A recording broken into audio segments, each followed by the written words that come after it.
Coucou!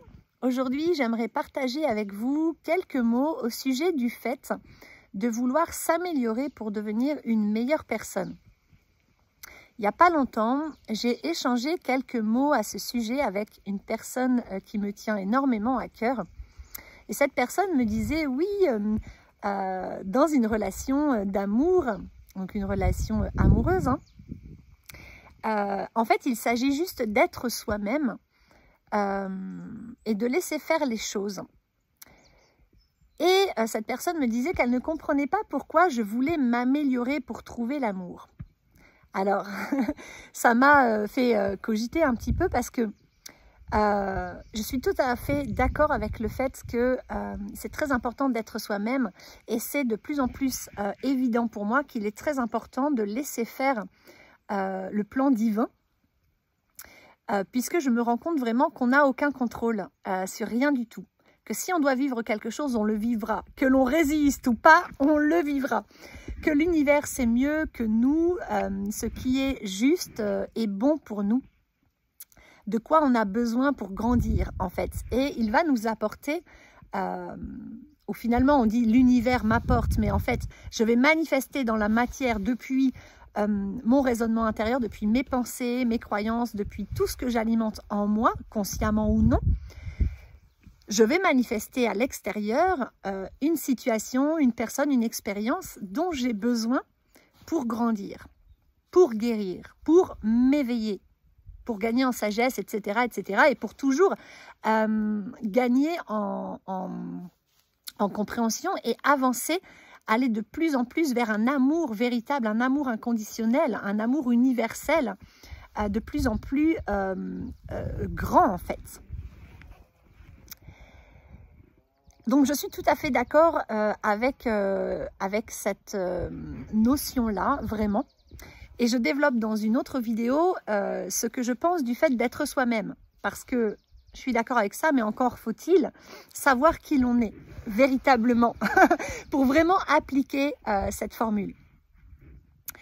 Et puis, j'avais envie de parler de cette envie de s'améliorer. Cette envie de s'améliorer, elle n'est pas pour l'autre, en fait. Elle n'est pas pour plaire à l'autre. Moi, j'ai toujours eu envie d'être une meilleure personne, mais pas pour plaire aux autres, même si, portant la blessure d'abandon, inconsciemment, je m'en suis rendu compte il n'y a pas longtemps, je me suis adaptée, suradaptée, oubliée, etc., sacrifiée, toute ma vie en grande partie, pas sur tous les plans, mais sur beaucoup de plans, à chaque fois pour mes compagnons, pour ma fille, pour même mes chevaux, pour mes clients, pour mes parents, ma soeur, mon frère, tout. Pour tous les autres, en fait. Parce que j'avais ce besoin de plaire pour me sentir un minimum valable. Ok, c'est une chose. Mais là, je vous parle d'autre chose. C'est que, en parallèle de ça, j'ai toujours eu cette envie de m'améliorer, de devenir une meilleure personne. Pourquoi? Parce que j'ai toujours eu cette conscience qu'on peut toujours devenir une meilleure personne. Et c'est pas devenir une meilleure personne pour que les autres nous regardent et pour plaire. C'est devenir une meilleure personne pour soi, parce que quelque part au fond de soi, on sent qu'on est là pour ça. On vient s'incarner sur Terre et ça pour moi c'est logique depuis que je suis bébé. Je suis venue m'incarner sur Terre pour apprendre.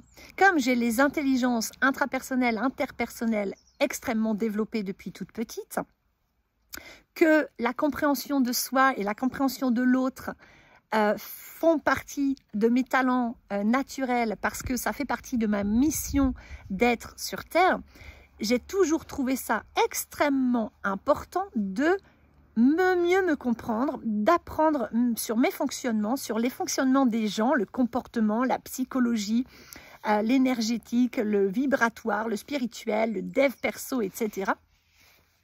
Pour mieux comprendre les relations entre humains, mais aussi humains-chevaux, humains-animaux, parce que ça fait partie, en fait, de mes apprentissages, de ma boîte à outils pour pouvoir être une bonne thérapeute, une bonne guérisseuse et une bonne formatrice, une bonne coach, etc., qui sont toutes les casquettes que je porte aujourd'hui dans mes activités pro. Et donc, vouloir s'améliorer, on le fait d'abord pour soi-même. C'est-à-dire, je cherche à m'améliorer parce que je sais que je peux devenir une meilleure personne et j'aimerais voir qui je peux devenir. Je pars de là, ok, mais je sais que je peux monter et arriver je ne sais pas où. Je sais que c'est infini, mais je sais que je peux m'améliorer. D'abord pour me sentir mieux, moi, dans ma peau. D'abord pour me sentir plus en accord avec le vivant. D'abord pour me sentir plus en paix à l'intérieur de moi. Et puis pour rayonner quelque chose au monde. Parce que on sait que très très proche, quand on cherche à s'améliorer, on a cette envie de meilleures relations avec les autres. On a envie d'apporter aux autres quelque chose pour les aider, quelque chose qui leur sera utile, quelque chose de bon. On a envie en fait de rayonner plus d'amour. Moi, j'ai toujours été très connectée à l'amour. L'amour, l'amour, l'amour. Depuis que je suis petite, c'est un mot, c'est une notion, c'est quelque chose dont je suis envahie. J'ai le cœur plein d'amour, comme j'aime à dire, que j'ai toujours eu très envie de partager avec le monde. J'ai été très mal compris à ce sujet, etc. Et je crois que je le partage dans une vidéo. Et puis, cet amour, en fait, pourquoi c'est si important de le nourrir, de le faire grandir à l'intérieur de soi en s'améliorant? Eh bien, c'est parce que plus on l'a à l'intérieur de soi, plus on sait s'aimer véritablement, plus on rayonne cet amour autour de nous et plus ça impacte nos proches d'abord, sans rien dire, juste en le rayonnant, juste en l'alimentant en soi. Ça impacte les gens qui nous entourent, qui vont baigner dans nos énergies d'amour. Ça impacte la nature, notre lieu de vie, les animaux qui nous entourent. Ça impacte toutes les personnes que l'on croise, ça impacte tous les lieux dans lesquels on va, on passe. Que ce soit quelques jours, quelques semaines, ou que ce soit quelques heures ou quelques minutes. Quand on rayonne l'amour, l'amour, il est dans notre aura et on l'emmène partout. Et donc, il va toucher et impacter tous ceux qui vont être dans notre champ aurique, dans notre champ énergétique, à un moment donné. Et plus on rayonne de l'amour, plus on attire à soi l'amour. Donc, on va attirer à soi aussi des personnes qui rayonnent davantage d'amour. Et ensemble, on va se permettre d'augmenter notre champ vibratoire amour, notre énergie amour. Donc, plus on s'améliore, plus on est dans l'amour véritable. Plus on s'améliore, plus on trouve qui on est. Plus on est une bonne personne pour soi-même. Donc, plus on sait se respecter. Et plus on sait respecter les autres. Le vivant, mais les autres. On peut toujours s'améliorer. On peut toujours être moins dans le jugement, être plus dans l'accueil, plus dans l'acceptation. On peut toujours être plus dans le pardon. On peut toujours être plus indulgent, être plus doux, être plus compréhensif, être plus dans la compassion. On peut toujours gagner en sagesse, on peut toujours gagner en qualité. Nos qualités, c'est pas genre « oh, elles sont là et pof, elles sont là et c'est défini pour toute la vie ». Non, la vie est un champ infini de possibilités merveilleuses dans lequel on baigne. Et en une vie, on n'aura pas le temps d'expérimenter même pas un dixième, même pas un millième de ce qui est possible sur cette terre. Donc, on a comme presque le devoir, la mission, tous à notre échelle, de nous améliorer. On est venu sur terre pour s'améliorer. On est venu sur terre, notre âme s'est incarnée dans ce corps terrestre pour venir apprendre, pour gagner en sagesse, pour œuvrer au niveau du collectif des âmes, hein, du cosmique, de la source, etc. Et aussi de l'humanité, là, dans la matière. On est venu s'incarner pour apprendre. Et apprendre, c'est déjà s'améliorer. Donc, devenir une meilleure personne, à mon sens, c'est très important et je ne perdrai jamais ça de vue. On devient une meilleure personne par amour pour soi, et par amour du vivant, et par amour de l'humanité entière, et par amour du monde et de l'univers. On devient une meilleure personne parce qu'on a envie de voir quelle version la plus optimale, la plus belle, la plus grande, la plus puissante on peut incarner sur cette terre de notre vivant. Parce qu'on sait que plus on devient une meilleure personne, plus on rayonne du beau, du bon, de l'amour, de la gratitude, de la compassion, plus on rayonne du positif, du baume, du doux. Et donc, plus on impacte le monde en positif, et donc plus on est utile au monde, et plus la vie a du sens. Et plus on est aligné à notre mission d'âme, et plus on œuvre, et donc plus on a de satisfaction, et donc plus on a de gratitude, et donc plus on se sent bien, et donc plus on est dans l'amour, etc. Et on crée ainsi un cercle vertueux. Par contre, c'est vrai que c'est important de ne pas confondre s'améliorer, devenir une meilleure personne pour savoir aimer. C'est-à-dire, je cherche à m'améliorer, c'est-à-dire que je cherche à mieux aimer, d'abord à mieux m'aimer moi-même, pour m'aimer vraiment, parce qu'on vit dans un monde, à une époque où on croit savoir aimer, mais en fait on n'aime pas, on confond amour et attachement. Et pour pouvoir aimer, il faut d'abord sortir des attachements, hein. Il faut d'abord se dénuder totalement, se déshabiller, se défaire, se délester de toutes nos fausses croyances, de toutes nos peurs, de tous nos conditionnements, de notre ego, etc., de toutes les histoires qu'on se raconte, pour se retrouver à poil entièrement. Et ça, je l'explique aussi dans une vidéo sur comment être soi-même. Pour ensuite pouvoir se retrouver et recoller les morceaux de notre âme et retrouver qui on est véritablement.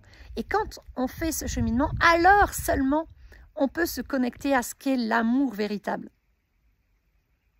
Parce que ce chemin, on le fait par amour, parce que c'est très violent et c'est extrêmement éprouvant, extrêmement difficile de défaire tout ce qui n'est pas nous, tout ce qui nous freine, tout ce qui nous conditionne, tout ce qui nous limite, tous nos héritages, toutes nos croyances, vraiment tout ce qu'on a construit pour s'adapter dans ce monde, de se délester de tout. C'est effrayant. Moi, je viens de le faire. Hein. Ça a été colossal comme travail. Je pense que ouais, il faut beaucoup de courage, beaucoup de force, beaucoup de courage, beaucoup de persévérance, beaucoup de volonté, beaucoup de résilience, d'indulgence. Mais ça en vaut vraiment la peine parce qu'on se retrouve et on se reconnecte à l'amour véritable. Et là, on comprend. Seulement à ce moment-là, on fait « Oh, waouh, mais avant, je ne savais pas aimer. J'étais pas dans de l'amour. J'étais dans de l'amour conditionné, de l'amour sacrificiel. C'est-à-dire, j'aimais les autres parce qu'ils me renvoyaient une image de moi que j'appréciais ou parce que ils étaient présents pour moi. J'aimais les autres, mais en échange, j'attendais d'eux qu'ils m'apportent quelque chose, ou qu'ils me renvoient quelque chose, ou qu'ils soient présents pour moi, ou qu'ils ne m'abandonnent pas, ou qu'ils m'aiment, etc. J'aimais les autres par attachement. J'aimais les autres pour ne pas être seule. J'aimais les autres parce que j'avais peur de les perdre, hein, peut-être, ou de ne pas plaire. Les autres m'aimaient seulement si j'étais comme ci ou si j'étais comme ça. Donc en fait, j'aimais les autres, mais je ne les acceptais pas tels qu'ils étaient. Je leur demandais de changer. J'aimais les autres, mais à condition que ça roule comme ça, ou à condition que tu sois comme ci, ou que tu fasses un effort sur ça. On m'aimait à condition que moi aussi, je fasse ci ou je fasse ça. Donc c'était un amour d'attachement, un amour sacrificiel, un amour conditionné.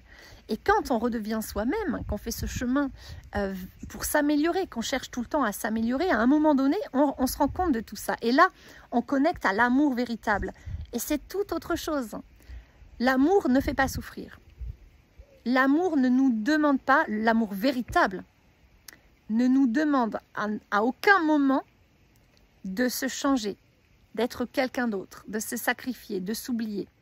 L'amour véritable, il nous demande simplement d'être entièrement soi-même et de se respecter à chaque instant, d'être entièrement connecté à ses émotions, de les accueillir, d'être entièrement connecté à ses besoins, d'y répondre par soi-même, d'être entièrement connecté à la guidance de son âme, à son cœur et de le suivre quand il nous indique où aller.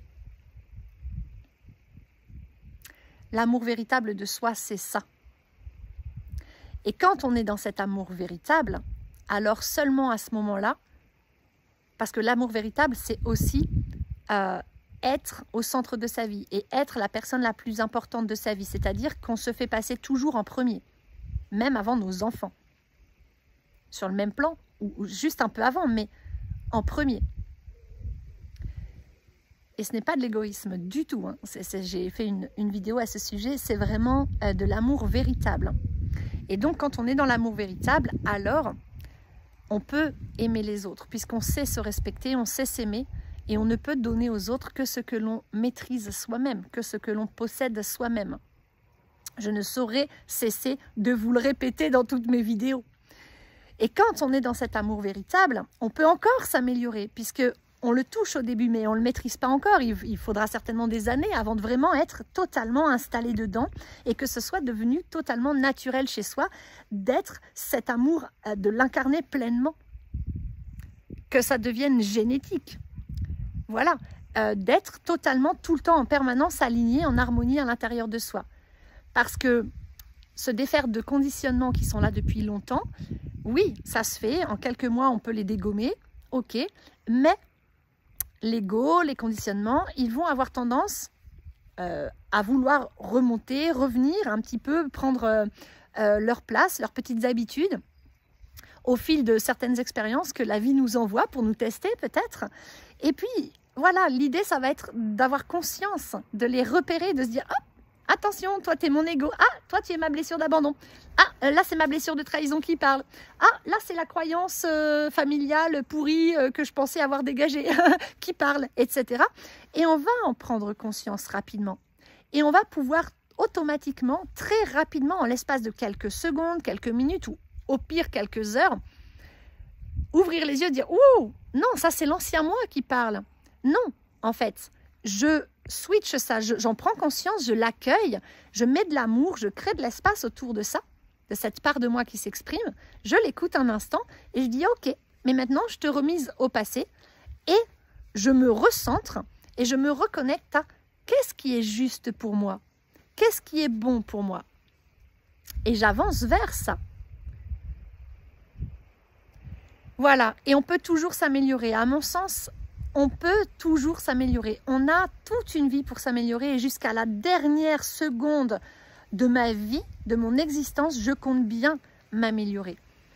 Voilà, et je ne le fais pas du tout pour les autres, je le fais pour moi. Et c'est vraiment ce que j'ai envie de vous transmettre dans cette vidéo. Parce que je pense que cette personne très chère à mon cœur, quand elle m'a répondu cette phrase au sujet du fait de ne pas avoir à s'améliorer pour l'autre, je suis entièrement d'accord avec ça. Il faut faire attention à ne pas vouloir s'adapter à l'autre. S'améliorer, c'est différent. S'améliorer, ça veut dire je deviens d'abord une meilleure personne pour moi. Et ensuite, comme je suis une meilleure personne pour moi, automatiquement, je le serai pour tous les autres, toutes les personnes qui me côtoient dans la vie. Pour tout le monde entier. Les animaux, la nature, tout. Mais je pense que cette personne, elle a confondu, elle a fait un amalgame entre s'améliorer et s'adapter. Et comme elle m'a connue à une période où j'étais en suradaptation, clairement depuis ma blessure d'abandon, pour plaire à l'autre, pour avoir la sensation que je valais quelque chose, ben bien sûr, elle a pu faire cet amalgame. Et je me dis, attention, parce que peut-être il y a beaucoup de gens qui font cet amalgame-là. Donc, prenez conscience que quand vous êtes dans cette démarche de vous améliorer, vraiment, ayez vraiment conscience que ça part de votre cœur, d'un espace en vous, d'amour de vous, et que ce n'est pas, en fait, une envie de vous adapter pour que l'autre vous aime. On ne doit pas s'améliorer pour que les autres nous aiment. On ne doit pas s'améliorer pour que les autres nous regardent, nous respectent. On ne doit pas s'améliorer pour avoir du succès. On ne doit pas s'améliorer pour qu'on nous reconnaisse. On ne doit pas avoir envie de s'améliorer pour que les autres fassent attention à nous. Non. On doit avoir envie de s'améliorer simplement par amour pour soi, par amour du vivant et de la vie. De manière altruiste, en fait. Ça vient du cœur. Parce que si vous vous dites « Oui, moi, je veux m'améliorer, comme ça, j'apaiserai toutes mes relations, mon homme me trouvera mieux, je lui plairai davantage. » Si vous cherchez à vous améliorer pour plaire aux autres davantage, vous n'êtes pas en train de vous améliorer, en fait. Vous êtes en train de vous adapter. C'est-à-dire, vous cherchez à être quelqu'un d'autre que qui vous êtes réellement. Vous cherchez simplement à devenir la personne que vous pensez que l'autre aimerait que vous soyez. Vous êtes en train de vous oublier pour plaire à l'autre ou pour ne pas perdre l'autre. Et donc, vous n'êtes pas en train de vous améliorer puisque vous n'êtes pas dans l'amour véritable. Vous êtes en train de chercher à vous adapter en vous sacrifiant par attachement à l'autre.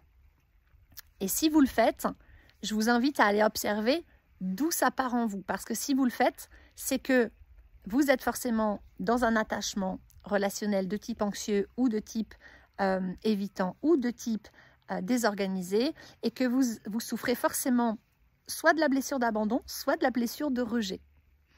Donc je vous invite à aller creuser ces sujets-là, à vous observer et peut-être à lever le voile et arrêter de vous mentir à vous-même.